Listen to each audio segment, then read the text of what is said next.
ตัวนี้ใหญ่ตัวลูกนี่เขาสิป้าเสียเงินหน้าหัวไหวเนาะอ๋อพี่น้องนี่แหละอยู่ประมาณ2 โล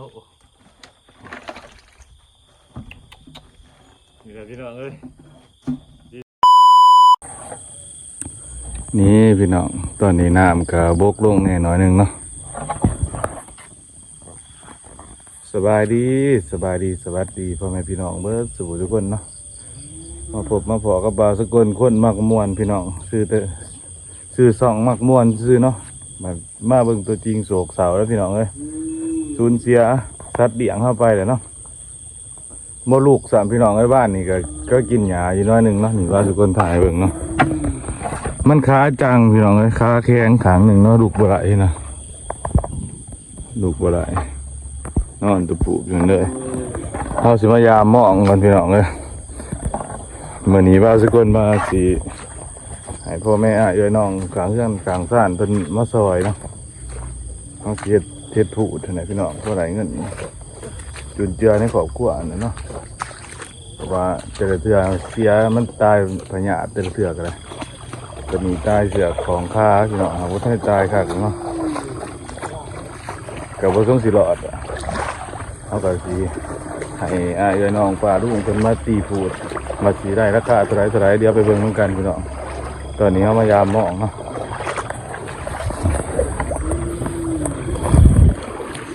น้ำก็บกลงหน่อยหนึ่ง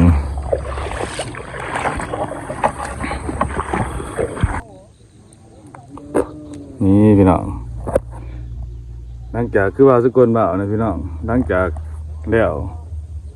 ยามเฮียยามมองกะสิให้อ้ายน้องปลารุ่งเพิ่นมาเบิ่งเห็ดผูเฮ็ดหยังน่ะพี่น้องตีราคาบาทเท่าไรเนาะ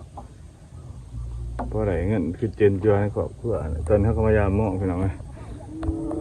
การสูญเสียโอ้สิได้งัวแม่ใหญ่ซะนะนี่มองก็ขาดมองกันเลย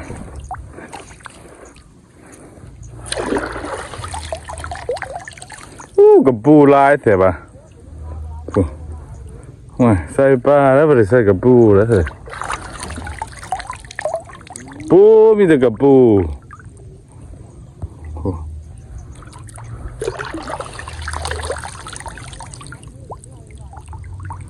ถ้าพี่น้องมีแต่กับปูเนาะเดี๋ยวว่าจะกดปลดเอากับปูกัน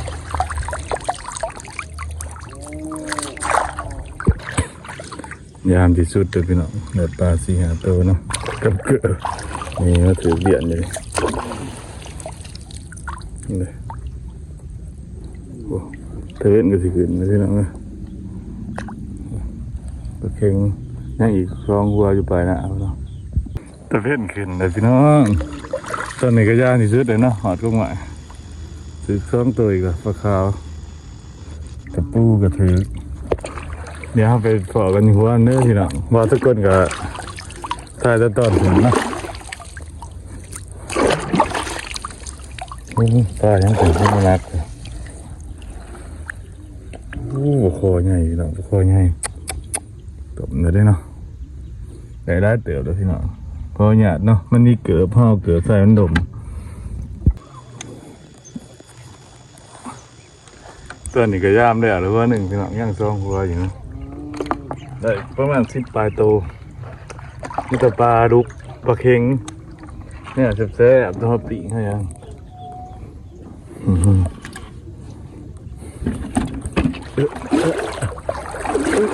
น้ำไปเดี๋ยวบาสกลถ่ายให้ตัวถือเด้อผมว่าเขามีตากล่องเนาะวิถีชีวิตบ้านๆนี่อย่างหักทั้งน้ำทั้งหวานบาสกลนี่ทั้งประเทศลาวซะว่าความขี้หายว่าบ่มีสัตว์ได้เนาะเพียงเนาะหรือว่าพวกแขพวกงูพวกยังบ่มีอยู่ในแม่น้ำบ้านบาสกลมันคืออยู่แถวต่างประเทศแถวสหรัฐอเมริกาบ่แถวภาคไทยบ่เห็นจระเข้หลายพี่น้องหรือว่าแขเนาะมองใหม่แล้วตัวโอ้โหถือตัวจักถือตัวว้ากับปูอีกแล้วพี่น้องเอ้ยบาสกุลเหนื่อยนะ เมื่อยแล้วก็กระปูนมองง่ายเลยพี่น้อง4 เซนอยู่ได้เนี่ยถือกระถือตัวใหญ่เลยเนาะเดี๋ยวว่าทุกคนถ่ายเบิ่งตอนถือเนาะพี่น้องก็มันถือตัวหนึ่งมันก็คุ้มมาแล้วผมนะไม่ใช่ตัวใหญ่ปรับปากทำ3 นิ้วเลยได้2 ตัวเลยพี่น้องนี่เนาะตัวนึงยามเขาก็หอดเพื่อที่อ้อมพวกหอดปลาตัวนั้นเดี๋ยวเบิ่งแต่ตัวถือเด้อพี่น้องคือเก่าเนาะเอาทุกคนบอกแล้วพี่น้องให้ถือมันก็คุ้มนะเห็นไหมยืนตัวใหญ่ใหญ่กระปูเนาะนี่กระปูเนาะคือบ่าวเลยพี่น้องมาหัวที่2เนาะถ่ายตัวถือกันนี้เลยได้บ่าวสกลพี่น้องเลยถือปลาตัวใหญ่มัน1นะตัวนี้มอง2 คูณ 5ปลาอย่างนี้พี่น้องอยู่วะโอ้ปรากฏกับปลาลูกตัวใหญ่กันว้านี่อีกตัวหนึ่งอยู่นี่ถือมันเถอะพี่น้องมันแท้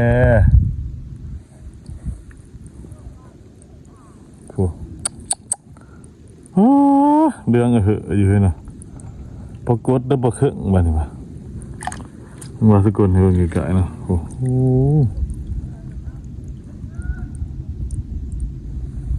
มาที่สุดอะปลาเครื่องทั้งเลยพี่น้องไปเดี๋ยวปลดเอาคือเก่าเนาะนี่พี่น้องหลังจากเขาย่างยามเนาะเอามายามอันนี้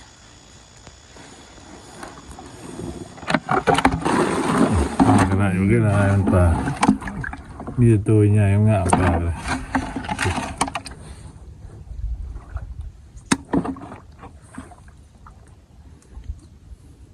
ขี่สุดแรงถือมากเลยหุ่นยามได้หลายไปเดี๋ยวไปฝอกันว่าสิได้ปลาอะไรปันใดพี่น้องเดี๋ยวไปเบิ่งน้ำกันบางงูเอาเสียดได้อะไรเนาะ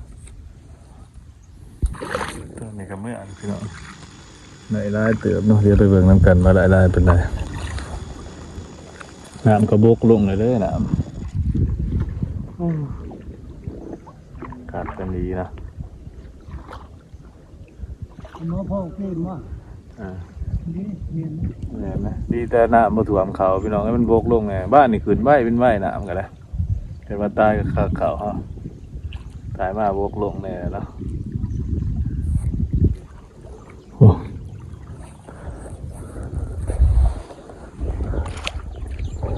โมเห็นนกกระย่างเนาะสวงนี่เนาะเดี๋ยวนี้เนาะปกติน้ำถ่วมนกกระย่างได้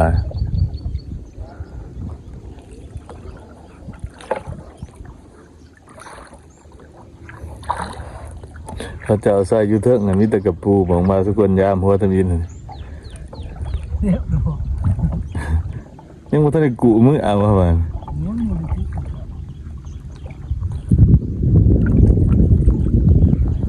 ไปเดี๋ยวไปเบิ่งปลาทำกันมาหลายๆใช่ไหม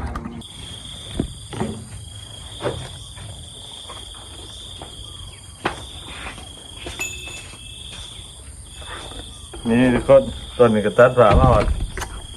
ของเราเนาะปลาเนาะตัวนี้ใหญ่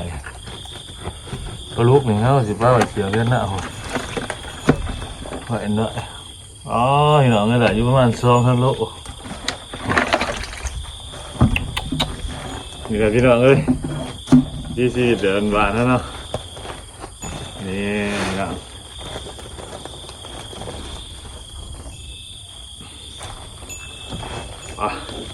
เดี๋ยวพอกันที่พี่นะพี่น้องก็ขอมุ่งกับใจ FC ที่มิดมาหายกำลังใจว่าสกุลนะเพียงเนาะเดี๋ยวต่อกันที่พี่นะที่54เฮ็ดงัวเฮ็ดยังคนไหนพี่น้องก็จังหน่อยเมื่อบ่าวคนบอกอ้ายบอกน้องบอกป้าบอกลุงข้างบ้านข้างเรือนในเพิ่นเอาซอยแล้วพี่น้องสิตีราคาประมาณอยู่4-5 ล้านเนี่ยถ้าเป็นเงินไทยก็ประมาณอยู่ 7-8,000 บาทเป็นเงินเดือนกับประมาณอยู่200อยู่แล้วพี่น้องการงัวปกติเห็นคันมันบ่ลบยังเสือกบ่ของข้อของยังของขาของยังบ้าน10 ปลายล้านเลยพี่น้องงัวแม่ใหญ่งามเนาะมันเป็นเงินไทยประมาณ 20,000 คนนะเงินปลาย 20,000 ได้พี่น้องปลาเฮาก็ได้ซั่นนี่เนาะบ๊ายบายพอกันตอนเฮาเฮ็ดงัวเนาะ